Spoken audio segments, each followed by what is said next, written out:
Hello and welcome everybody to another instance of me talking about a topic that kinda is on my mind right now and that I've been having a lot of fun in the last days, and probably going about aiming for half an hour and probably going about an hour again, just going deep into this topic. Today I'm talking about Jinteki Glacier. I've been playing a bit of this again the last days, and I don't think it's necessarily the best deck in the format, but it's a deck that I've had a lot of success in the past, and I think that's still all right. It's solidly a tier 2 deck, and if the ice in the format became any better, it would have a good shot at becoming tier 1. And who knows, maybe with the bin breakers rotating and some of the new cards, this deck might actually see more play in the future. So first of all, I prepared a short talk, not necessarily a big talk like I did last time around. I will show you 2 replays of games that I played, but still just to have a bit of an overview about the archetype and the ideas behind the deck. So let's see, do I actually I can point out things. All right, so here I've shown you one of the, I would say one of my highest placements in any tournament in the past, and I really love playing this deck. It did well for me in this entire season of tournaments. I came 16th with it in the Continental Championships. I came 8th at Worlds, and I even won a small asynchronous tournament. But I'd say it was one of my highest points in the competitive meta, where I really felt like the deck that I felt most comfortable with also was the one that was placed quite well in the meta against the decks at the time. In this case, it was a Palana deck. The deck I will be showing you today will be an Issuaq deck, but generally the ideas are the same. You are playing a quote-unquote fair deck, and I will probably do another video on this at some time in the future, where I go into what I personally think of as fair and as unfair in these kinds of decks. But generally you have the idea of, you have some agendas, you have some assets that help you get there, you have some money, some other tools to maybe like make the runner spend more resources on the runs than you have to, by using your ice multiple times, or with La Costa, like getting a tempo advantage. Back in that day we didn't even have cards like Seamless, so actually scoring tempo positive 4-2s, or in this case a tech card 4-2, or like a tool 4-2, was not something that you could usually afford to do, as you were always signaling the runner, hey, I'm installing and advancing something in the server. With La Costa, we were able to play this kind of never advance game. And all of this is powered by a suit of cheap but porous ice. So let's not look at the barriers, because they are kinda more beefy, but at that time we had 3 Engram Flush, we had some number of slot machines. It was always a question how you would spend your influence, but you would, if you could, you would play 3 slot machines here for sure. And you had Macrophage. At some points I went higher with the Macrophage number. I think at this point in the metagame, people were already off of the cards like Amakua and such. So Macrophage's stock kind of went down at this point, and I went down to 1 copy, but kind of this idea of, I've got ice, it is very cheap for me to rest, so that I don't really have to consider my own credit pool all that much while doing so. I can kind of rest something every single run where the runner runs somewhere, and they will typically spend more resources dealing with the thing than I spend while resing it and while getting ahead. So you have this cheap ice, it is porous, the runner will get in, but they will lose something. With Engram Flush, they will lose cards. With slot machines, they will lose money.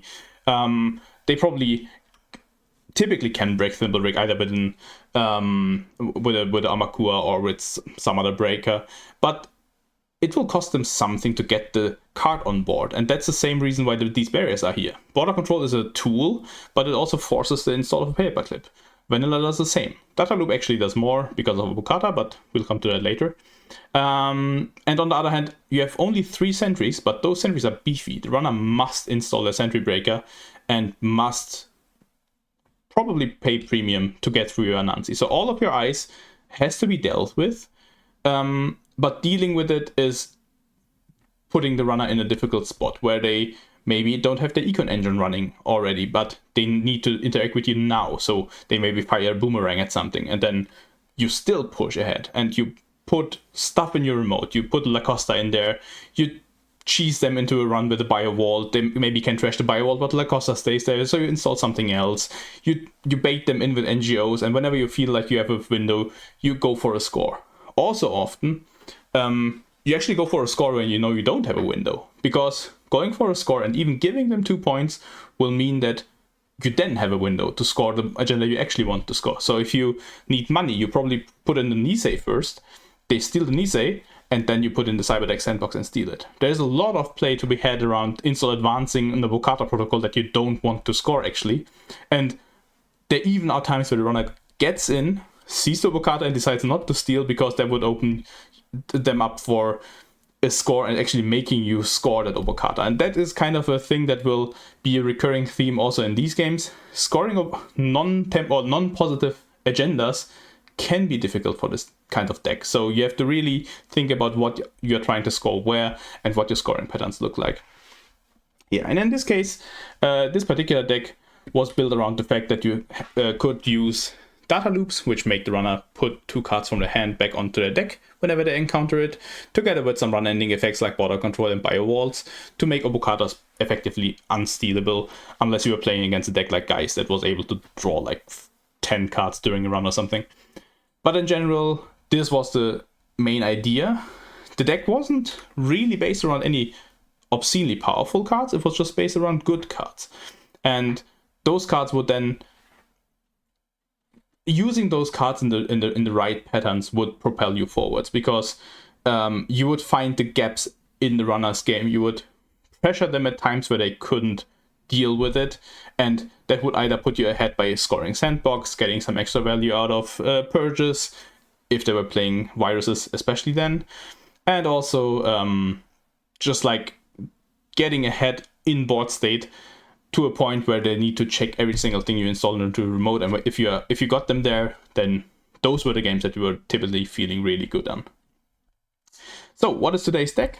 Today's deck looks like this. On the left you see the first version that I built when Anton, test running, brought up the topic of Issuaq, and I tried my hand at edit and see where I get.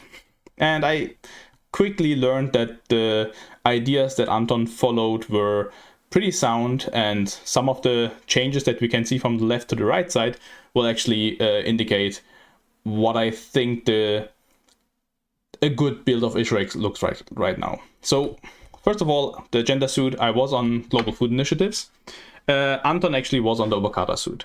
On the right you see hybrid releases, and those are cards that came in later. So Anton was not actually playing those, but I do think there is a fundamental difference between these two deck ideas, in that the left version actually loves to give away agendas. You aggressively sometimes give away global food by making the runner run there and open up a window somewhere else. Whereas on the right, you typically still don't really like to score Obokata unless it wins you the game. But then again, Obokatas are so much stronger defensively that you can afford to actually lose on the runner stealing 3 points maybe, so an Obokata and 2 2-pointers, rather than making them actually steal 4 of your agendas. The rest is kind of the same. The assets are kind of the same, with NGO fronts, Rashidas, and Spin Doctors as your basis for just a bit of faking out the runner with NGO fronts, as well as just your typical fundamental tools that pretty much every corp is running these days. Furthermore, in between these versions, I tried to add some celebrity gifts, because I felt that to raise my eyes, I needed some more concentrated economy in my deck. But I realized soon that if you play this deck well, the patterns that you do are pushing the runner so much forward that you don't actually have cards in hand. So typically, either you play the celebrity gift on turn 1, or you don't play it at all, because you don't have the cards in hand to actually support it. So between my first version and the last version that I now ended on, I added and removed celebrity gifts in the meantime. One big difference is the choose of upgrades. In my first version, I played two Anoetic Voids because I felt like it was a good card, so I should play it. But I think Anton had it right. They were playing 3 Bio Walls, I think. I later on went down to 2. But generally, this deck wants to fake out the runner so much that they at some point just give up on the remote or burn themselves while trying to get into remote multiple times over and over again to contest whatever you're doing. So bio walls help you to have something to install advance in there or install double advance depending on what patterns you want to present to the runner. So, and finally the ice suit. On the left I went with a bigger ice suit, thinking that with where Jinteki Ice is right now, we would need some more beefy ice to actually stop the runner, but I came back on the fact that no, you actually need some small, but small ice that does the job. So in this case, you're playing some Palisades, which kind of always go into the remote, because there you actually get that extra taxing value. On centrals, it often is a phase check and then later on does nothing, whereas on the remote, a 4 strength barrier still does something later on. You have the 3 Aiki, which are amazing value. For 1 credit, you actually sometimes even make the runner play 6 credits to break everything because they can't afford to let any of the subroutines fire. Oftentimes there is a lot of interesting play around the Psy game, where the runner breaks the last 2 subroutines and you play Psy game for them to maybe draw 2 cards.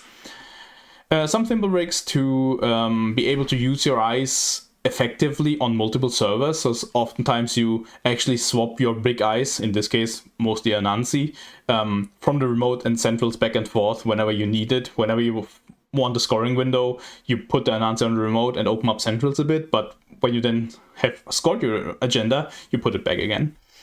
And finally, I was playing 2 Anemone on the first version, and then realized that it doesn't really do anything. But once again, when you play Obokatas, the Anemones play a key role of giving you the hand pressure in the moment that you need it. And yeah, that's kind of it. This is the deck. I have played it yesterday for quite a while, and then decided that I wanted to make a video on it, and decided that there are oftentimes games that are really tight and that have patterns that I think people might enjoy watching. And then today I decided, okay, I'm doing a video today, so let's play some games. I played 2 games. They were both amazing and were exactly what I was looking for, and those are the games that I should be showing you today. So let's see if I have set up the scenes here in OBS correctly. And now you should be seeing the game. Yeah. So here I've anonymized the name of my opponent because I think the corp view doesn't really work, does it? No, it doesn't. All right. I've anonymized the name of my opponent because I didn't actually ask them for permission whether I could use this footage in a video.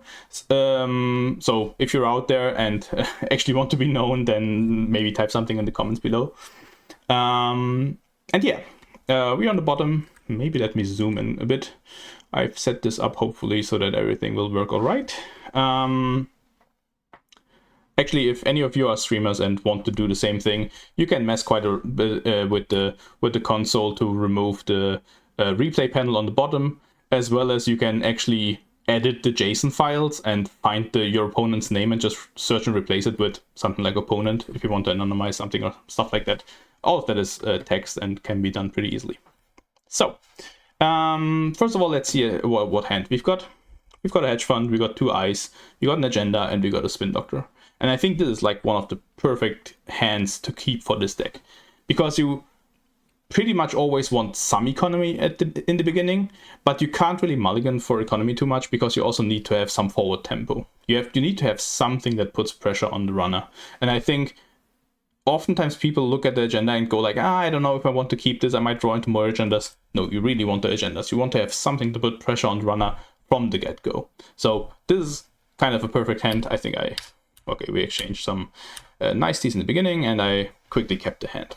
And before we do that, if I just draw a blank at this point, I would probably put an IQ on a central, and obviously against criminals, the central is most likely HQ, play the hedge fund, and then do something else.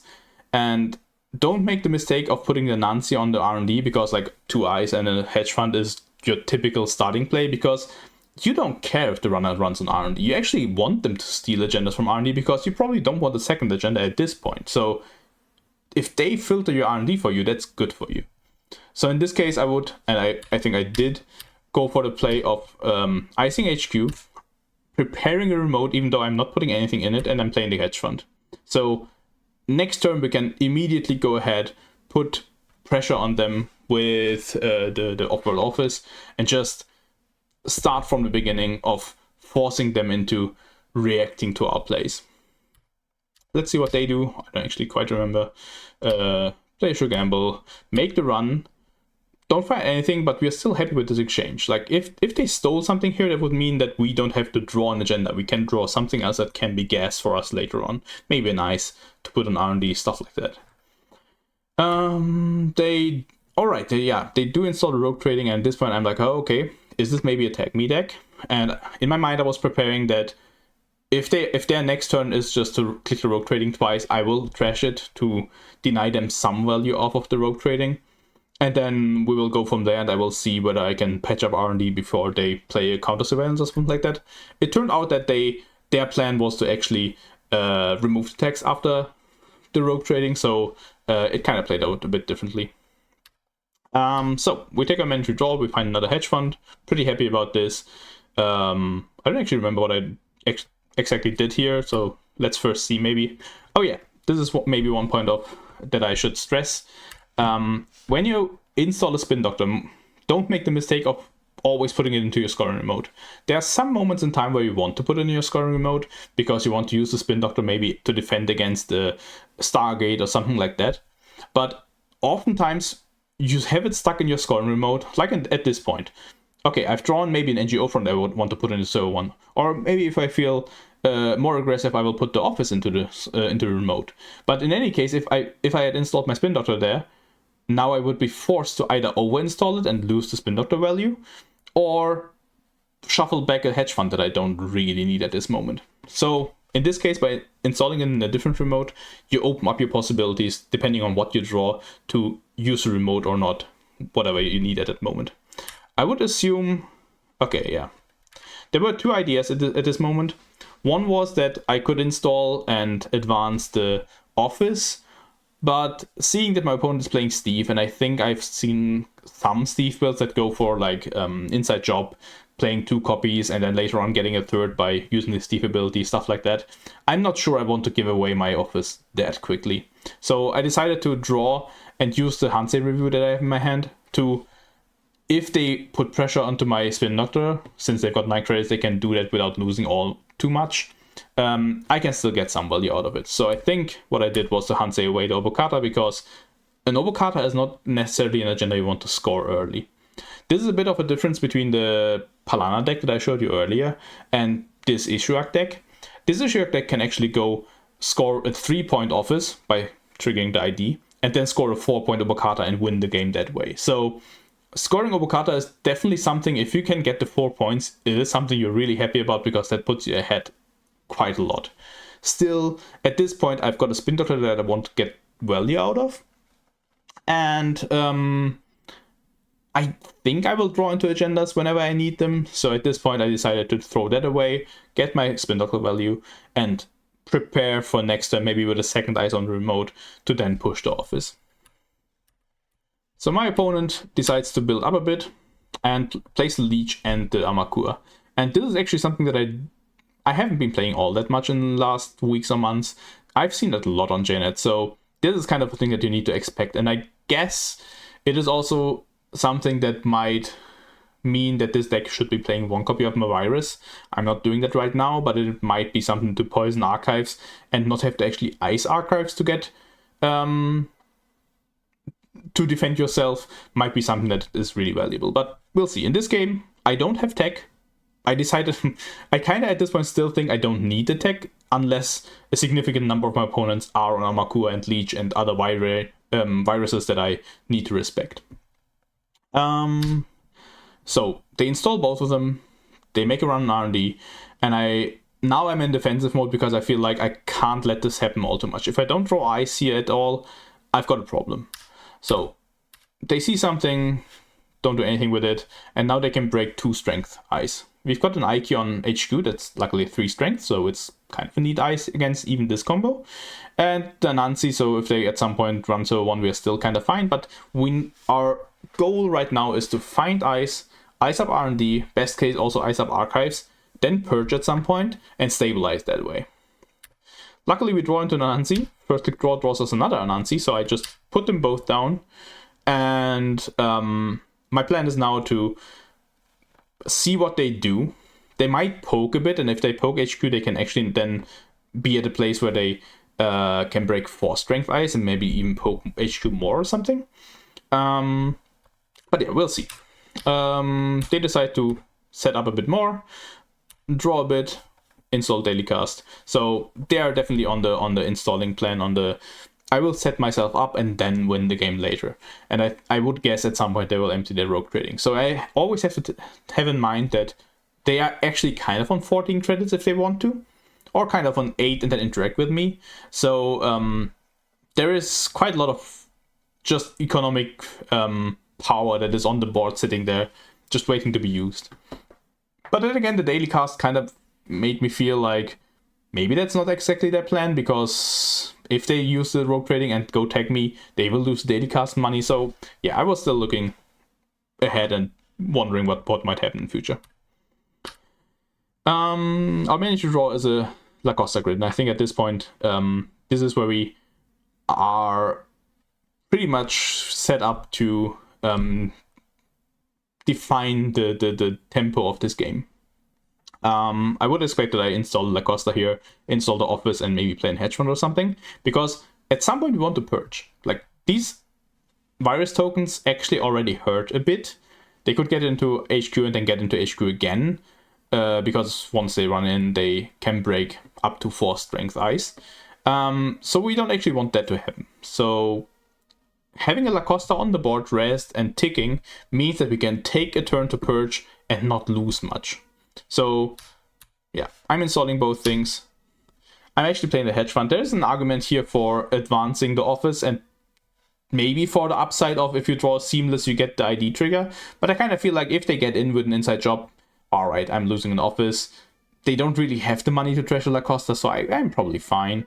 And I was just looking at what kind of pressure they can get to with the deck, because they're on 2 credits. So it is kind of safe at this point to just poke and prod and see where we go. Also, keep in mind, if they play inside job, actually they still eat the 3 net damage from Anansi, so I'm also happy in that exchange. So I think that all options are fine for me here. They actually use turn to go rogue trading and then play the Useless White to remove the tag again. Expose the ice in HQ, realize that they can get in, and just go for it. I think there is an argument here for them to just run server 2 because they are using a leech token, but then again, they are... Oh no, they don't get Steve value because they only have 1 thing in the heap yet. So yeah, multiple options that they have here. They decide to go for HQ. They use all of their tools to get in, and here we play a side game, and that is one of the main points, especially in this econ situation where you are kind of free to use whatever credits you want, but the opponent is on 6 credits. So there is kind of an economic decision for them to make. The idea is your baseline is that you always pay 0, and if they want to draw 2 cards, they can pay 1. Unless, and this is where the side game gets in, you think that they are likely to pay 1 because they want to draw, so you at some points can try to throw in a credit to deny them that value. Because don't get me wrong, like, paying a credit to draw 2 cards is amazing, especially for a criminal. So, but at this point, I'm kind of happy if they pay 1 credit, because they are on 6 and they're on 5. That is a good place for me to be in. So, all right. I guess I read this differently than I did back then when I played it. So I decided to pay 1, paid out because they actually wanted the cards at this point. And yeah, maybe I agree with my prior self more than with what I said a few minutes ago. Maybe it is important for them to set up quickly. They have money, so they just want cards, and they are more likely to pay 1 than 0 here. So yeah, maybe this is correct. In any case, I'm stoked that I won the side game. They get an access. They don't even get the Steve value, so I'm totally fine with this exchange. They go for an embezzle, which I'm less fine with because it means that I'm either losing my NGO front or more likely the hedge fund that they just saw. But yeah, it is what it is. They once again fire a side game. I would guess I pay 0 here because they are only on 2 credits. Yeah, okay. Although they will get 4 from the embezzle. But yeah, so we now only have an NGO front in hand. But other than that, we are kind of set up. We have a Lacosta. It is ticking. They don't really have much that they can do to get into a remote. Unless they use the virus token that they have. So what we do, we're just purging. This opens us up for drawing a seamless and scoring 3 points next turn with our ID trigger. And just like we're in a safe spot. They can't really pressure HQ without losing much from hand. And we're kind of sitting fine here. Also, it helps that all of our servers are defended by spiders, so there is that, but still. Oh, I also realized that my mouse cursor isn't showing. Let me maybe try to change that. Capture cursor. Does that work now? Yes, alright. So, now we can see where I'm pointing, actually. What do? They actually decide to eat the damage from Ike. And once again, they are on 8 credits. They are likely to pay credit to draw. I think I would probably pay 1 here. What do? I pay 0, and they also do. So I guess it is still pseudo-random and whatever you feel like at the moment. But in this case, I've been extremely lucky, and I've hit the correct number every single time. And also here they trashed the 2 security nexus from hand, and I see what their game plan has been. It's kind of lucky for them, because I guess with the Anansis on every server, that Nexus would have also hurt it quite a lot. But yeah, here we are. They show me an Embezzle and Induces Wild. I decided to remove Induces Wild because it draws cards, and money they already have quite a bit on the board, so I'm kind of happy with this exchange. They trashed the NGO front, not getting the Amakua token, which is also kind of huge. Might still be the correct play, even though my server is still kind of blocked with the office. But yeah, it's just 1 credit. They draw a bunch, and they install another rogue trading, preparing for a lot of economy in the future. I get the second office token, and here I'm faced with a decision point. Do I score the office, or do I not? And I would assume that I don't, because I don't have anything else to do. Like if I now score this office, I've got a click left that I don't know what to do with. Maybe put ice somewhere.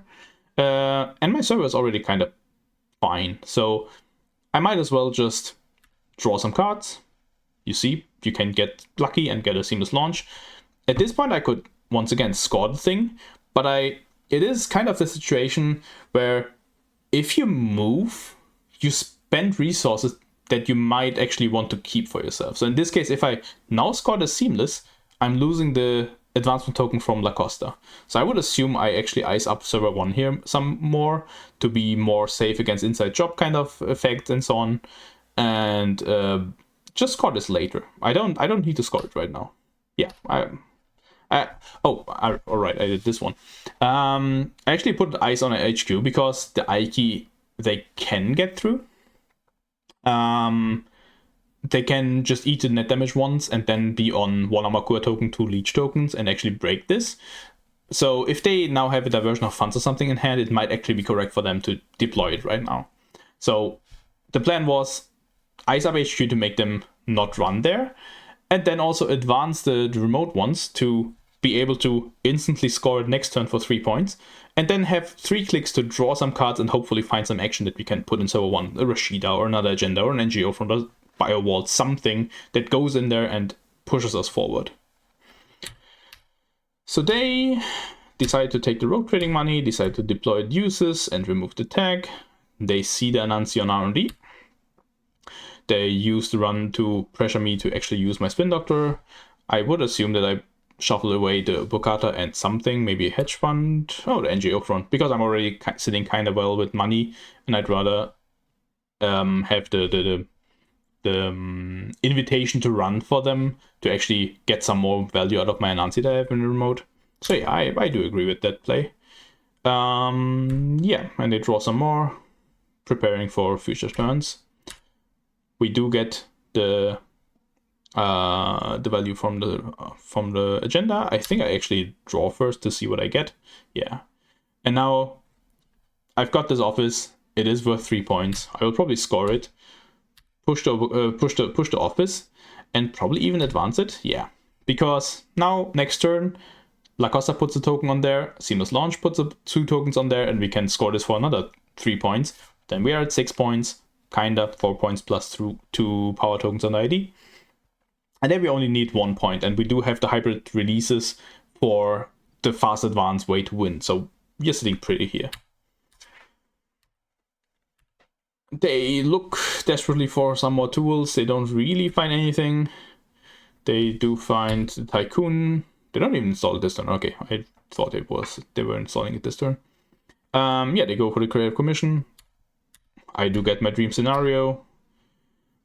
Actually, this is one of the spots you don't actually need to score this immediately. Just draw and see what you get. Maybe you find something better to do. I wouldn't know what, but whenever you have the option of first drawing and seeing more options, just drawing and seeing where you get can be more helpful than just deploying everything right now, because maybe we want to double ice the remote and wait some more turns. There are I don't see any scenario in this one. I think we're definitely scoring this turn, but there are some options in some games that might be very important. So we do end up scoring this. Right, this was a point that I was actually thinking about later on. At this point where we have spent 1 click to draw and found Nobukata, I wondered whether the draw was correct. We did draw, and we did actually draw into the card that we would love, but we still need to pay the click to use the Seamless Launch and score the agenda. So now our La Costa is running empty. And I kind of feel like, also in retrospect, that it would have been correct to score it on click 2. And then install the Obokata just to get some value and maybe score that later on. Maybe we draw into a Seamless and just win the game on the spot. Maybe they have to deal with Nancy, can't steal it, have to run again, eat some more damage, something. Like, everything that can get out of this is good for us. So I feel like I shouldn't have drawn here. But in any case, we are on 6 points. We are happy. They draw some more, they install Tycoon, they install some more money, but at this point, the game has run away so much from them that I wouldn't know what they would need to do to actually win this game. We use a Spin Doctor, we don't really find anything that we would like, so... Wait a second. We have found something that we should like. I think this is a misplay. I think I should have installed a Bokata here and maybe even advanced ones to be safe from embezzles, but even not advancing it would be better because we can just take the advancement token from the La Costa and the Seamless that we have just drawn. Yeah, I think this was a misplay. But I guess the hybrid release was too much in my mind that I want to end the game that way, so I want to draw for it. But yeah, I should definitely install Avocado here, I think, and maybe even advance it once. They go for the falsified, guess agenda, guess wrong. I res Rashida to foil any further falsifieds, even though I'm pretty sure that this was the card that they drew. And they install some more things. Now they've got a Citadel Sanctuary. Now their rogue trading plan is actually online. But money is not necessarily their problem. Like, they are on 17 credits. They already have all the money they need. They still lack their breakers and tools to get in. Rashida finds us nothing, so now we're once again forced to install the Bokata that we should have installed and won the game already, but yeah, it is what it is. We now have a pretty beefy server. They can get in, breaking the Palisade with the Tycoon and breaking the Thimble Rig with the Amakua, but even if they do, they eat an Anansi, they would have to draw up a lot to be able to steal the Bokata. We are completely happy with this exchange. They've got Docklands Pass, they play Hot Pursuit. We are completely fine letting this through. Still, we ping them with Anemone because why not?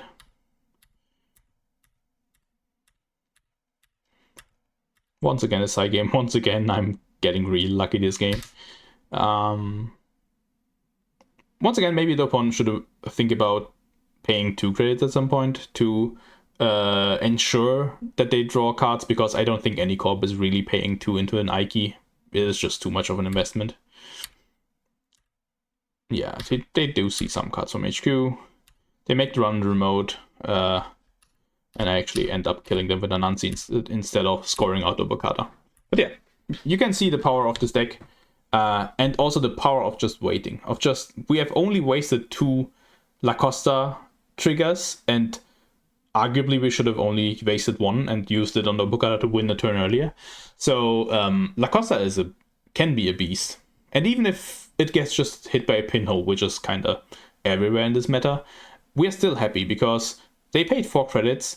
We probably got our value out of it already because it scored something, or it put in at least an advancement token somewhere. And if this just eats in a pinhole and a bio wall doesn't later on, we're still happy. So yeah, this is kind of the idea of the deck. This was game 1, and there was a second game that was also extremely tense and extremely interesting.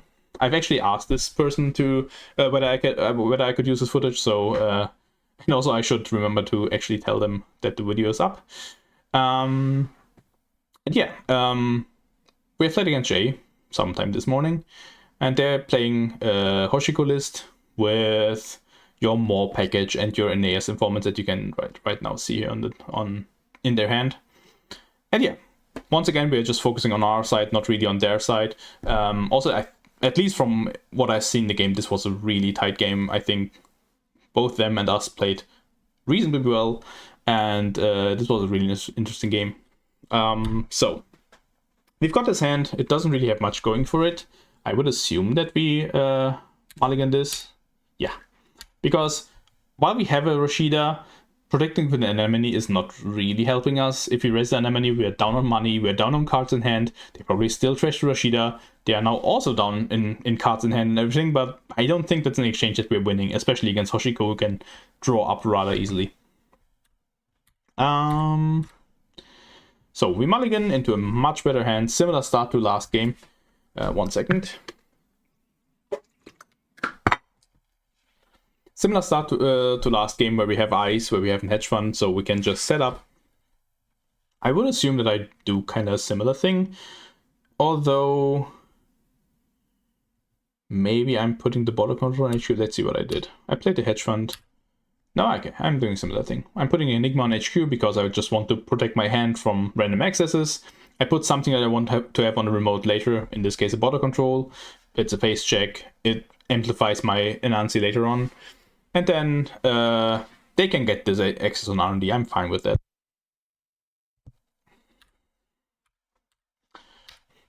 Yeah, I remember this start. They installed both Aeneas's. I think, yeah, I comment on it. And luckily, they don't get the money off of it. I think I'm really happy about this exchange. Like, giving them a point to not have them have too much credit in the beginning of the game is something I'm happy with. I think we banter a bit. And they draw because they only wanted to get the Hoshiko value and maybe get the Aeneas value, so I think this is a fine play for them as well. Flipping the ID, giving us the Aiki that they've also seen. Perfect. So I think that definitely goes on R&D. And I don't actually know what I do here. There's an option of drawing. There's an option of pushing something in the remote. I probably push something. Probably an NGO. Yeah. At this point, I was expecting that Hoshikos are often playing Botulus. And while I'm on 8 crits, I could technically res an Anansi. I'm most likely not resing an Anansi and going broke, and they're happy if I do so, especially if they have something like Steel Skin Scarring in hand. So I think as Hoshiko, it would be a really good play to just install a Botulus on there and just check what I'm pushing there. If I didn't have hybrid release here, but in office, this is a situation where I definitely would also think about pushing the office behind the border control. I would have exactly 8 credits, so 4 to res the border control, 4 to score the office to pull this off. Actually, I guess 1 more because there's already 1 here. So yeah, I think at this point this is if I have an agenda that I can score here, I'm definitely also scoring agendas. So checking this is good for the runner. And therefore, in this situation, I installed the NGO front there because I expect them to be able to run there a significant number of times. And this is kind of the game that you're playing as these kinds of Jinteki Glacier decks. If you have this porous ice, I guess border control does say end run, but it's still a small barrier. You do have to think about what the runner might be holding, what they might be seeing. So I don't see a breaker here, but they might be holding a Botulus. They might be holding the Amakua that I now see here in the replay. They might be holding a paperclip and install that and go for it or something like that. So there's always the option of them to push, and you have to correctly identify what the abilities of your opponent are so that you can either put something valuable into the remote or not, and force them to check, or if they let it go too often, to get value out of that way. So I guess looking at their hand, they probably just set up. All right, they told me that they are facing a lot of hippos that they don't know what to do with at this point. But yeah, installing Fermenter, putting up some pressure on me, flipping their ID back to not pay all that much money that they need to set up actually. And yeah, now I'm faced with a Fermenter that will be ticking up and giving them a lot of money later on. And since I'm also not looking at anything much going on, I'm looking at a hybrid release that I might score for 2 points, but that's kind of it. We need to find something quick. And we do. Our mandatory draws us into an office. I'm really happy about that. I think my play here was to get some more money out of the NGO. No, not even that. All right, we are because okay, since we, yeah, this makes more sense. Since we don't actually need NGO as a card, NGO for me at least has most value in bluffing them and drawing them into a server. If you compare this now we for 0 clicks we get 5 credits from this situation. If you pay a click and a credit, we get 8 credits. That means that is a net gain of 2 credits for a click, which is not bad, but we don't need to advance the NGO. So we might as well just draw, see what we get, and decide from there. We draw, see Rashida, are more happy with that than with the offered office. So we go for that. Since we have now a click left that we don't know what to do with, it is fine to take those 2 credits. Like 2 credits are still a fine gain, but we didn't need to do this. We had more options before. We take the NGO, we put Rashida on there, go from there. They now put down the Amakua, pressure us some on archives to flip the ID, to get the token, and to just make us react. Because if archive is open, the Amakua will get to 4 or 5 tokens, and then all of our Nanzis do basically nothing. So this is a huge pressure that they're putting on. Yeah, they even take the second and maybe third token to really make us think about what to do from here. Because, and this is maybe an argument for that we should have, instead of taking the 2 credits, should have already installed the Anansi on archives to stop this kind of play, but I wasn't really thinking about Amakua at that point, which I probably should. So we're now forced to, at some point, purge, and at some point install ice on archives. We do get to Rashida, so we get to see what we get. We get quite a bit of ice, we get some options, because we actually don't really want to have an Anansi on archives. We want that to have it on a server that we can get more value out of it. So I would guess I put the Enigma here, yeah. Put some more ice on R&D, because what was there again? Yeah, an Aiki, so... Alright, yeah, this was the Thimbrick. Thimbrick has an interesting role in matchups against Amakua, because like the end run doesn't really matter. Amakua gets in for 1 credit, that's basically negligible. But the important part is, if you have a Thimbrick, all of your ice becomes much more... gives you much more opportunities to do things with. So I want to install the Thimbrick on the server that I think the runner is more likely to run. Since I'm facing a Hoshiko, I was thinking that they will at some point deploy a Stargate, so I decided to put Thimbrick here on R&D. This will turn out to be a terrible mistake. This should go on HQ, it seems. Maybe, I don't know, even in retrospect I'm not sure, but this doesn't get rest for a long while in this game, I do remember that. Alright, and finally, I don't even know what I would do here. Let's see what I did. Yeah, I just added some defense for my remote for later. Because at this point, anything I install into the remote can get stolen. So like trading a click and 2 credits for a point doesn't really seem worth it for me at this point. So I just decide to either play the Hansei, and I don't really have a good Hansei target at this point, or play an Anansi, just build up a remote that I can use later, and that's what I go for. At this point, they are looking at 3 Fermenter tokens, 3 Amakua tokens, and decide to build up. Poke somewhere. This is kinda dangerous, because if this is Nancy, they're losing quite a bit of their hand, even though their hand doesn't do much anyways. These Seepers are really good against an Anansi, and I would assume maybe you want to install one of them here. But I can also see an argument for not wanting to spend credits before interacting with the eyes. So yeah, it is a fine play. They do get in, they do see border control, they keep their Hoshiko flipped, and they use the Fermenter. And this is definitely a good play, because, and this being a good play also maybe means that they should have used the Fermenter before. First of all, they could hit a virus here and just get devastated. But second of all, I think using the Fermenter also allows you to install a Hippo and then do the run. And that gets some value. I mean, you could even think about trashing this Enigma and forcing me to have some more eyes. Otherwise, you can definitely run free with Amakua. And just generally getting something out of these Hippos, even if this is an Anansi, would be valuable. Like, especially in the case where it is an Anansi, because then you have an Hippo ready to use later on. In any case, they do get the access, they take the Fermenter credits. We are kind of sad about that, because we would have liked to purge. And they do install the Hippo for later. We still don't have much going on, which is sad, because at this point, I think we're purging. Yeah, we're definitely purging, because they are on four credits, on 4 virus tokens, and we would be really happy to purge and have something going, which means having a Lacosta ticking, advancing something, like a Biowall, like an NGO, something to get some value while we're purging. Because at this point, we're purging and nothing else happens. We have just reset the board without getting anything. Previously with Palana, we would typically get 4 credits or 8 here from some Cyberdeck sandboxes. In this meta, we don't get anything from just purging, so we would really love to get something more out of it. They find the Fermenter, they find Leech, they do some things, they set up. All of that makes sense.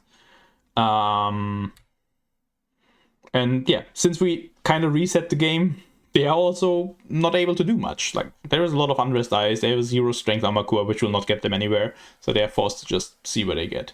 They have only an MK Ultra, which is fine to protect you from some Anansi, but it will leave you broke while doing so.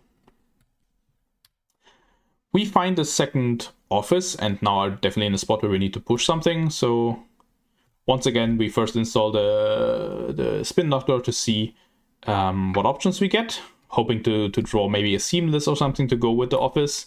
We just draw some more ice. And I think what I did was Hansei the Thimblerig, because the ice doesn't do anything anymore. We already have one on board that hopefully gets rest at some point, so might as well just use it in Hansei fodder and install the office for later. And I think, no, we're actually even installing ice. Because with the ice, like, our HQ is pretty safe at this point, so might as well keep it there instead of having to res an Anansi, maybe because the border control is not enough to keep them out. Stuff like that. Makes sense. They continue installing stuff and drawing for solutions, not finding any, and discarding a Hippo. And I think using this Hippo on something would have been better than having to discard some of them, because Hippos are good against us. They force us to protect our good eyes, like this Anansi here on the remote would need some other eyes to be able to be deployed. So yeah, I think Hippos are really valuable, and it kind of hurts them a lot to lose them this way, because they had an awkward draw and couldn't really deploy the Hippo in some way. Alright, we get a mandatory draw. At this point, we're ready to go. We install double advance the office, hoping to maybe draw into a Seamless. And in Issuaq, there's this really weird interplay where you can actually use your clicks to draw at some point. So next turn, we have 3 clicks. 2 of them need to be advancements if we want to score the office, but one of them can definitely be a draw. the server is maybe probably still safe, so maybe 2 of them can be a draw. So there is a lot of flexibility here, and this slow play will definitely help us in the long game. They continue drawing, they find some more tools, they force us to use the Spin Doctor, which is I think correct, because otherwise they get a lot of value out of the Aeneas, out of the Armakua, out of the Leech by not trashing this. So we are forced to use it on next to nothing. We go for the Hansei review and the Rashida to just get something. But yeah, this is definitely a good exchange for them, I think. We draw into more agendas. And being faced with that, I think we just score this. No, we actually don't. Yeah, maybe we hope to draw Seamless. Also makes sense. We still continue to hope to draw Seamless. Like, this is a frozen board state. We can afford to wait. I don't know if waiting in this particular situation was the correct play, but it's definitely close. The alternative would be to score this office, either put a second office there, put a hybrid release waiting for a Seamless, put a longevity serum, but then again, longevity serum doesn't do much for us because there's nothing on archives we want to recur even. But in any case, we decide to just put up the defenses even more and wait for most likely the Seamless to come. They force us with a Bravado. We get an Enigma, they pay 6 credits to break. I always count this as 6 credits instead of 3 because in forcing them to install a breaker is really huge in these kinds of games. And the first time you res some ice, you should count it as 6 to break because that's effectively what you're getting for this res. Later on, obviously, this Enigma gets a lot worse, but at this point, this is an amazing exchange for us. But then again, they do get the Leech, they do get the Makua, and they slowly get into a position where they can break our stuff again. They use a Dirty Laundry because they can, just to get some more value. Obviously don't break the first subroutine to get even better value out of it. And are now in a position where they can deal with our I keys pretty efficiently. And yeah, put us into a difficult spot maybe. We draw a Hansei review. I would assume that we just cut our losses here, score the office, and install Rashida in there, and that's exactly what we do. Yeah. And hope to finally find some seamless launches at some point to get some value out of our ID, because up to this point we've just been playing with a blank ID that just threatens something maybe. They continue putting up pressure, find an I key that they can actually break. Once again, we do the Psy game thing, where maybe they should have paid 1, I don't know. Maybe they were thinking that we were thinking that they were thinking, and we are already on that level that it's basically random again. But yeah, we decide to not pay, they decide to also not pay. Pay 2 for the Enigma, get an access, steal our office, because at this point we are kinda saturated in our HQ and they're most likely to find something good. And they do draw some more, probably install the Fermenter and just, yeah, make us now have to decide where to go from here, because they're kind of in a good position. They can deal with 3 strength eyes, they do have an MK Ultra for the worst case, and they can start applying some pressure now. We get Rashida, we finally get La Costa, and at this point I'm thinking, okay, this turn I install La Costa, you pressure me a bit, next turn I'm purging. So this is what is on my mind. And I'm even considering the fact that I might be forced to res the ice on my remote. But looking at my credit pool, I decide that I should be able to actually get a decent exchange if they decide to pressure me. So I think I do install things here. Yeah, play Hansei. I actually installed a hybrid release here and discard Anansi, hoping that if they just do nothing, which I'm not really expecting, but maybe they do, I can actually score the hybrid release and install Anansi somewhere that I need it. But even if I don't, even worst case, if they decide to attack me here, they can go for Archives run to get an Amakua token, to get a Leech token. And then they're safe from Anansis because they can use 2 Leech tokens and the 3 strength Amakua at that point. So they can actually afford to make a run here on my remote. But even if they do all of that, I can still purge next turn and probably be kind of fine. Especially with the Fermenter that is then on 2 tokens. So they decide to Dirty Laundry on Archives to do exactly that, I think, maybe. Yeah, I think they do steal this hybrid release at this point. They play a deuces to see what's up. They find an anemone. And I do remember at this point thinking that they've spent this entire game without playing a single steel skin. Even if I wanted to just use an anemone for tempo, I shouldn't. Like, I think I still should keep this anemone for later, for when I actually want to score an Obokata here and want to pressure their hand by forcing them to have 6 cards in hand. But I might be tempted to just go for the tempo play and res the anemone here, but most likely I trash a card from HQ, force them to use a credit from the anemone, and they draw some cards from it because I'm hitting a steel skin here. So I was pretty sure that resing this was a terrible idea. I did just let them through. Res Anansi to make them pay 3, because I want to Anansi rest at some point anyways. And I don't think I even... Did I res this? I may... Yeah, maybe, because I also... Oh, right. This is an important point. Having the border control here is pretty good for being able to later on, if this Thimbrick ever gets rest, and you still see it does not rest, to be able to also foil runs on R&D. So if they now install Stargate, pressure me on R&D, I can rest the Thimbrick, swap it with the border control, and just end run there. And it might be important at some point. Even though right now they just pay basically nothing to get into my server. They get the hybrid release, they see the Lacosta, and they decide to take the Aeneas money instead of trashing it, which is, I think, a fine exchange, especially if it isn't rest. And they install a Botulus on my eyes to make the Anansi significantly worse, even if his Botulus gets into through the Anansi once, it probably doesn't get in twice, and I can force him to get in twice with the border control. I'm seeing that this video is already an hour long, so I might have lied with the hour, but I hope that you're enjoying this. I definitely do. So we still have a Lacosta in the server. We still can maybe do something with it. So we're not sitting all too bad. What we're definitely doing here is purge, I guess. Yeah, because look at the value. You get the Botulus, which is reset back a turn. So it takes 3 more turns for them to be able to deal with Nancy.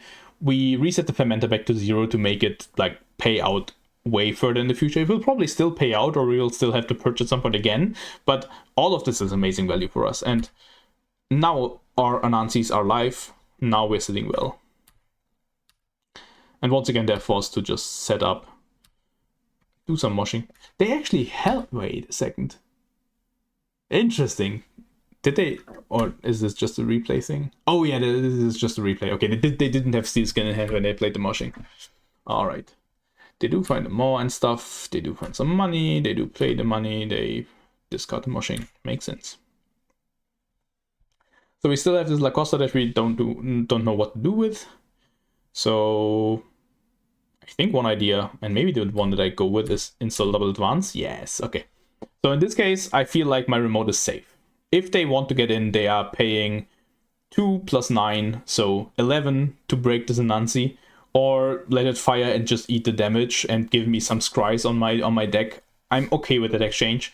I'm definitely pushing the points here because, don't get me wrong, like these are 3 points. We're on 2 points right now with our ID, and this Lacosta, we are on 5 points. And can threaten the win in a lot of ways from there. Cable Khan just left the game. They are thinking Steels and Scarring gets played, some more Steels get scarred. They just decide to set up, and we actually get off 3 points from this agenda. Once again, we don't need to take out 3 points at this point. We can just play it slow, see what we get, and decide from there. But I don't see a turn if we're not scoring this. But yeah, maybe this is an important point. We could actually decide that if we draw into an agenda that we don't want here, maybe an Obokata that we actually don't want to score maybe or something, we can use the Hansei to put it in archives and then score the longevity serum and actually shuffle it back away. So there are a lot of options here. It's always better to draw first and look at your options and then decide for the obvious choice. In this case, we do decide for the obvious choice. We go for the longevity. We didn't find another agenda. We are kind of poor, but our eyes is set up well. So, and we have a Rashida. So the Rashida goes probably in, I would guess. Yes. And I think finally I do Hansei for the Hansei, because at this point, all of my cards in the hand are just gas, so I don't want to trash any of them. I just trash the other Hansei. 11 credits are more than enough. Our eyes cost 6, so we have 5 credits to work with, more than enough. Rashida gives us probably some credits. The office that we will maybe score gives us some credits. We are I guess if we score an office, we win. But still, like, we are totally fine money-wise. And once again, we don't actually need the second Anansi. We have one Anansi that does a fine job. And we have a Thimblerick that can just put it wherever we need it. If they ever run R&D. But if they don't run R&D, our HQ is safe. We are fine. They go for the Deuces, see the Thimblerick, and decide to pressure the remote. Once again, even though they did play 2 Steels and Scarins at this point, we haven't seen a single Obokata. Oh, I guess we saw and shuffled it back, but like Obokatas are still in this deck, which means that we want to keep this anemone to maybe score an Obokata for the win, even though in that case we would have actually played with a blank ID. They use their Botulus tokens, which is probably fine because I might be purging at this point. 3 Botulus tokens and 3 Fermentor tokens are definitely juicy targets for a purge. So using this is definitely a good idea. They break the border control. I think at this point I think about maybe even using the border control for Rashida, but that is not how we win this game. I think we are at 5 points. If we were at 6 points, the Rashida might draw us into the hybrid release, even though there's only 1 left in the deck, so even that is a bad idea, I think. So they do get to trash the Rashida, they do get the Aeneas, but they don't get the Amakua token, which is important. I guess it isn't because I'm probably purging soon. And here they decide to actually turn the Hippo finally into some value and trash the Archives Ice. And at this point I was also... once again, I didn't see the point. Maybe when I installed an Anemone. At some point I was thinking about installing this Anansi on Archives just to protect the Enigma. Not intending to ever res the Anansi, but having something to protect me from exactly this play. And I think it would have been the correct choice, looking back at it.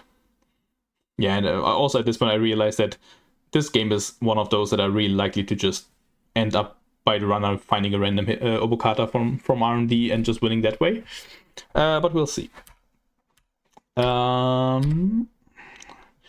They get all of their value, they get some more value, they get some more value.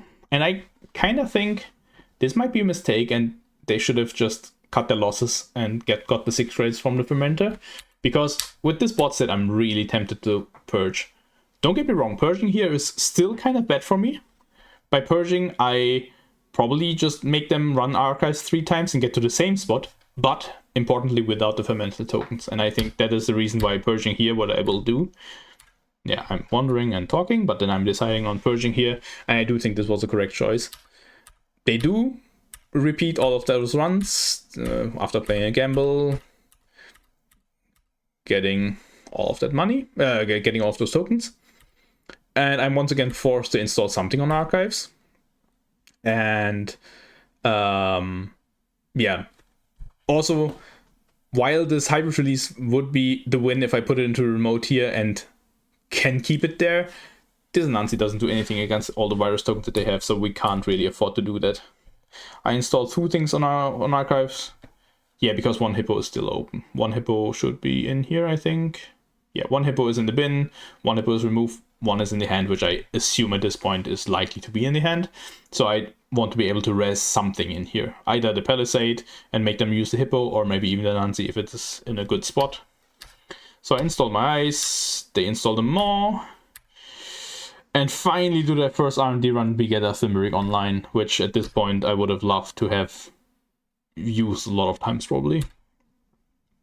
I do swap it for the remote to be able to A, protect R&D from any more excesses, B, protect myself from protect my Obokatas, like assuming that the first card that they find and trash or steal is not an Obokata, the second one they, okay, at this point probably just use all of the tokens to get through, but still, you get the point. Press the I keys, just make them pay some more credits, and we play once again a side game that I luckily win. I wonder if I have lost a single side game in this 2 matches. They get Nexus, it is not Nobukata, it isn't Lacosta Grid, they reveal it, they maw away something, unfortunately my point, which should have been 2 points and win me the game at this point.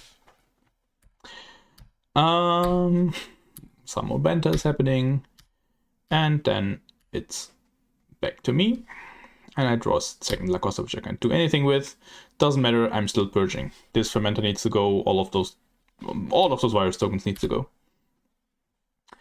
So they're back at square one. I'm kinda as well, but I'm drawing for the good stuff here. I'm drawing for agendas. Also, note, they have 1 card in stack. They have 4 cards in hand, so 5 cards in total. If there is not a labor rights in here, this looks good for me, because there are 3 Obokatas in R&D. There's 1 hybrid release now in the bin, and there's 1 off-world office left. Those are all agendas in the game. So they either need to fetch this hybrid release from the bin, which they might do because you have already used 2 spin doctors and the third one is still somewhere in R&D, but also find the office, or play very conservatively with the resources and steal the Obokata. So I think at this point, this is a turning point, since they didn't find much up to this point and didn't like find lucky Obokata on R&D. We are looking kind of good here. They do take the R&D. No, they don't, because they can't break. Yeah, they want to click HQ. They installed the Black Orchestra again, break the stuff, another side game that I end up winning. Yeah, let's think. I think I was thinking about swapping something here to make them maybe think that there's something HQ, but I kind of felt like bluffing them was not a good choice at this point, so I just kept it where it was. Oh, there was some reason. Let me think.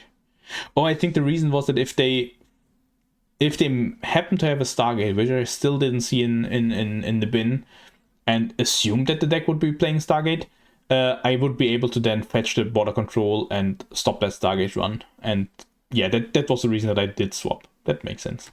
I think I'm getting a bit tired at this point. They maul away something that doesn't matter, La Costa. And it is my turn. Our menu draw gives us a Bio-Vault, which is an amazing card to put into remote and just get some incremental value. We do that to finally stop all of those tokens just landing on La Costa grid. They install the Hippo and force us to use the border control. We decide not to, because once again, they are now on 3 cards, so they can't steal any Obokatas. Even if we find the office, they would need to get into archives, and there's still a lot of stuff in front that they can't deal with at this moment. So we are kind of fine giving away R&D excesses, and we are also fine them using the Hippo. So now all of our ice is safe, and whatever happens in the future, it means that our ice is good. It might be that it was a mistake of ending up with a border control on the outside of R&D, I don't know, but I'm still happy with the exchange nevertheless. They do break. We don't even play the side games anymore because there are no cards to be drawn. Aeneas reveals an NGO, which I'm kind of happy with, I think. Also, their more trigger doesn't find anything useful, just trashes the Hansei. They go in for some more credits from Aeneas and some more tokens on their stuff. But yeah, all of that happens. And we are now in a position where, once again, this Fermenter once again didn't get any value. All of the other stuff is full of tokens, so our best course of action is once again purging, I guess. Also, we've got 1 token on Bio-Vault. Next time we will get another token, so there's our end to run. We're kind of good to go. We can probably build a good scoring remote, maybe by putting the Anansi back on there. So whatever we end up doing, even if we don't find Obokata, we can actually use our remote and do stuff with it. They find a second leech, which makes everything much worse for us. Breaking the IQ with Black Orchestra. I'm really hoping that they don't find a trashable on top here, because the difference between them being on 1 credit and being on 4 credits is incredible here. Even with the mod, they still get the mod trigger, right? Yeah, they do. So they do get the mod trigger once again, hitting something that we don't need.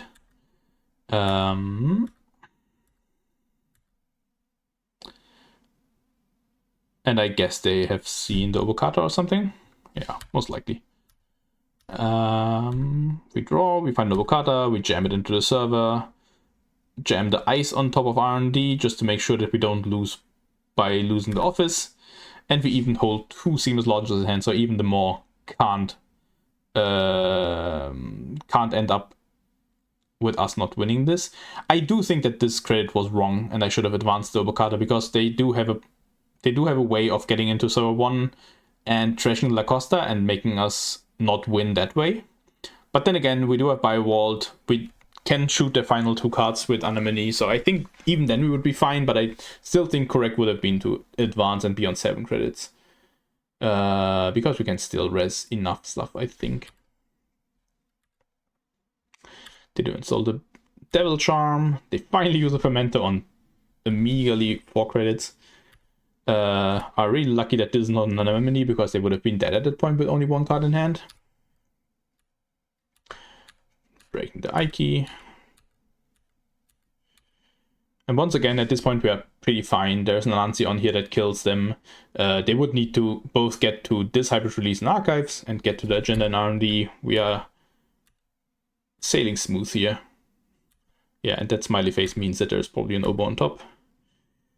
And since they're only on 1 click at this point, we can just, whatever they do, end run with the Bio Vault. And we discuss if drive-by, and I can't hit the correct spelling of drive-by is even legal at this point, but at this point they concede, since I can just score this avocado and remote, or the one that's on top of R&D. And yeah, there we go. These were 2 games. I think they were really interesting games. There were quite a bit of decision points in them, and I would invite you to think about what you would have done.